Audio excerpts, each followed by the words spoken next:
Black markets, and what country today has the biggest black market? I guess North Korea has a big black market these days. I don't really know any others. Most of the countries I go to now don't have black markets, and I'm not sure what that means, Perry Ann. But you're exactly right. You know, a black market, you see there's a big premium in the currency. It tells you something's wrong. You don't know what's wrong, but you know something's wrong. It's like taking your temperature. You know you're sick if you have a high fever, but you don't know exactly what it is. But it's a good question. I don't really know of any black market premiums right now. I'll have to start trying to go some places that have the premium. Well, I was thinking mostly of Cyprus and what they've been through the past several months. I'm sure there's a huge black market premium in Cyprus. I just haven't been there in a while. Maybe we should have a program from Cyprus. That's a great idea.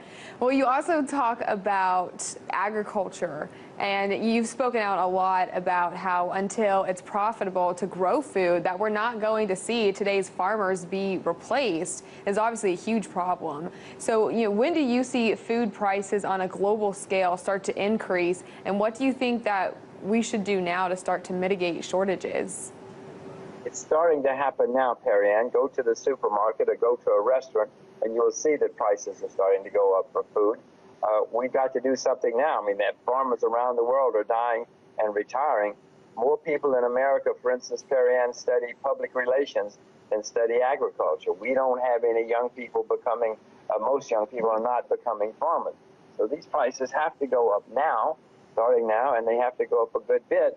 But we're not going to attract any capital, labor, and management into agriculture, and then we won't have any food at any price. The world's got a serious crisis facing it in the next decade or so. This is not the next century. This is the next decade or so.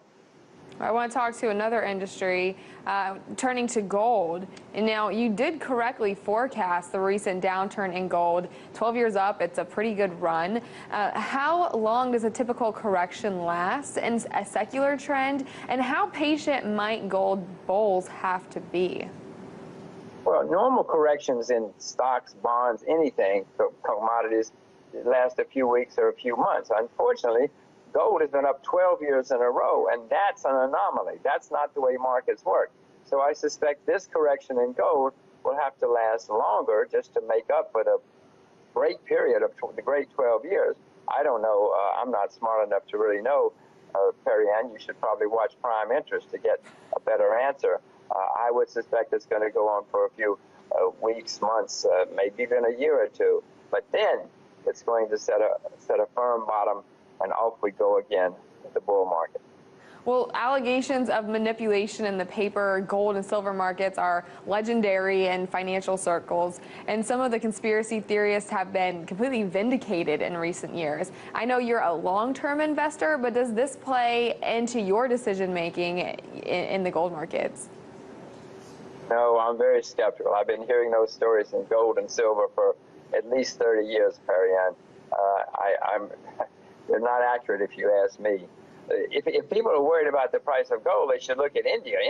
India is the largest consumer of gold in the world, and Indian politicians consistently and repeatedly this year have been bringing out measures to limit the purchases of gold, and they say they're going to do more.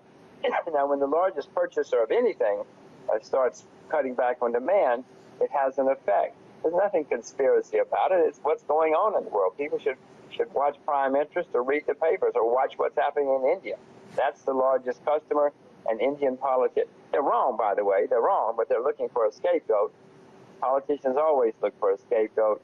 You will see more problems coming out of India, and therefore it will affect gold. Forget that. I mean, you don't have to forget the conspiracy theories, but I ignore them. Well, Deutsche Bank is moving $9 billion worth of gold to Singapore. They already have a reputation for respect of private property and secrecy. Banks, for instance, don't have to report account holders' names to authorities. Is Singapore becoming the new Switzerland? Oh, Singapore has already attracted staggering amounts of money from Europe, partly because the Swiss have had such a monopoly. They've gotten corroded, they've gotten not very efficient, they've gotten expensive, they've gotten not very competent, the results are not great. So there are many, many, many reasons that money is leaving Switzerland. People have been looking for, and Europe, people have been looking for a competitor, and Singapore is turning out to be a great competitor. Whether it's the new Switzerland or not, I don't know. I would suspect it will be, but who knows? You can ask me in 20 years. Well, I moved to Singapore. I moved to Singapore not for that reason. It has nothing to do with why I'm here, but that is something that I noticed here in Singapore. Is it possible that Singapore will buckle under pressure from states like the U.S. and eventually turn over customer records as Switzerland's doing? If Singapore feels that there's a reason to turn over the records, they will turn them over. This is not some kind of ironclad lockbox of secrecy. They will turn them over if you can present a good reason. Okay, and this wouldn't be prime interest if we didn't take some time to talk about the Federal Reserve. There's been a lot of chatter from Fed officials feeling out that the markets might possibly see a reining in of QE, the so-called tapering, possibly as soon as the end of this year. How realistic do you think this timetable is? Well, whether the Federal Reserve reins it in or the market forces them to, it's going to end. Now, Dr. Bernanke says it's going to last until 2015, but Mr. Bernanke doesn't know much about markets. He doesn't know much about currencies or interest rates or finance, so don't pay too much attention to him. He has never, ever been right about any of his public pronouncements. The market is not going to let this last. You see what's happening in Japan. I mean, the whole market's collapsing because people suddenly realize, wait a minute, this cannot go on forever. In Europe, England, U.S., people now realize this is totally artificial. It is not going to last.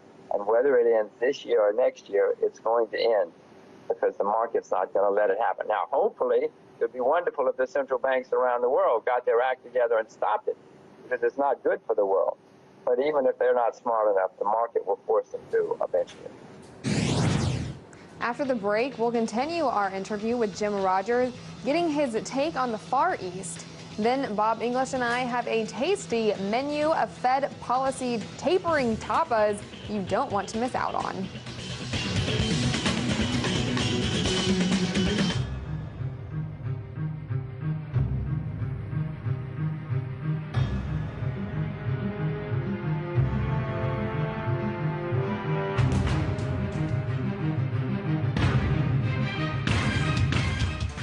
I would rather ask questions to people in positions of power instead of speaking on their behalf. And that's why you can find my show, Larry King Now, right here on RT. Question more.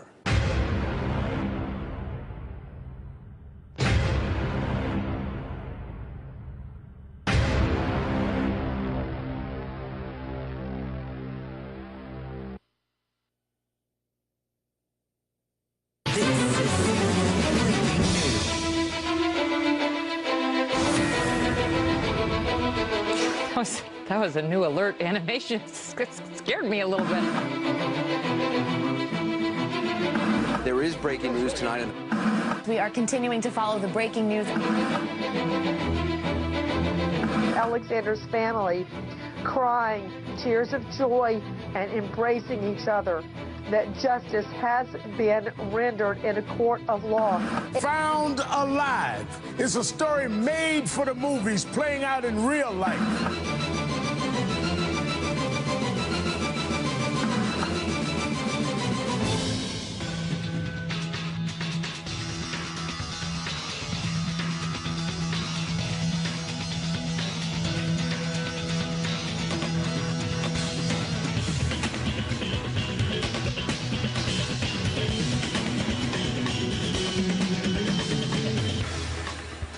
And welcome back to Prime Interest. Continuing our conversation with Jim Rogers, we were just discussing Chairman Bernanke's decision to skip this year's Jackson Hole meeting, something that's unusual for a sitting Fed chairman.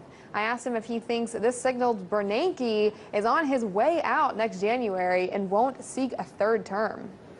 Well, if I were Mr. Bernanke, I'd try to stay away too if I'd been as wrong as he has been over the past decade. I suspect it does mean he's not going to try to stay around. If you were Dr. Bernanke, wouldn't you get out too?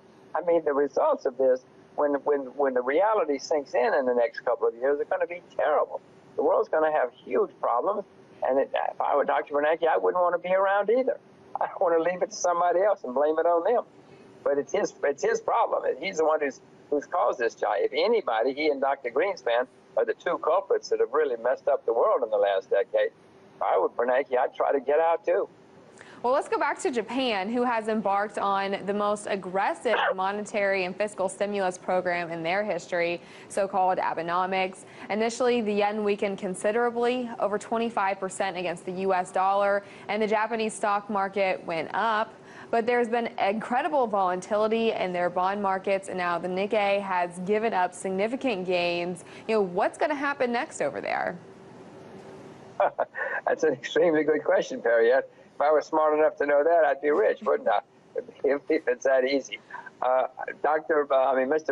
Abe has said that he's going to print unlimited, that's his word, unlimited amounts of money until he can make Japan some kind of shining star of inflation. Now, Japan has got serious problems. They've got huge debt. They've got a declining population.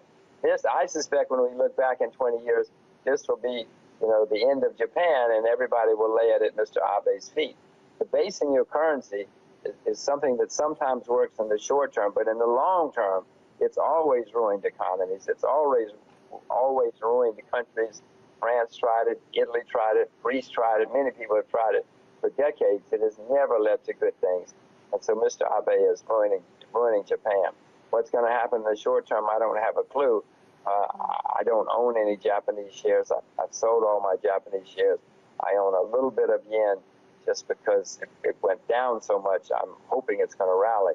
But I don't have much confidence in Japan at all in the present course. It's too bad. It's a wonderful country. It was, anyway. Well, I know it's very difficult to time these types of things, and you said you're not the world's best market timer, but do you think that Japanese will have a crisis before the U.S. or even Europe? Perry, I want to correct you. I'm the world's worst market timer is what I have said, and I am. That's a very good question. Well, Japan, I would suspect, I suspect that certainly Japan will have a crisis before Europe does. Europe has already had its ongoing crisis, so we all know about that. The next surprise will probably come out of Japan after the election this summer. The upper house of parliament in Japan has an election this summer. I suspect we will start seeing serious problems after the election. Before when there's an election, everybody tries to hold everything together for the election. After the election, I would suspect there would be problems, and certainly after the German election in the fall, because by then, things are going to start coming apart in many parts of the world.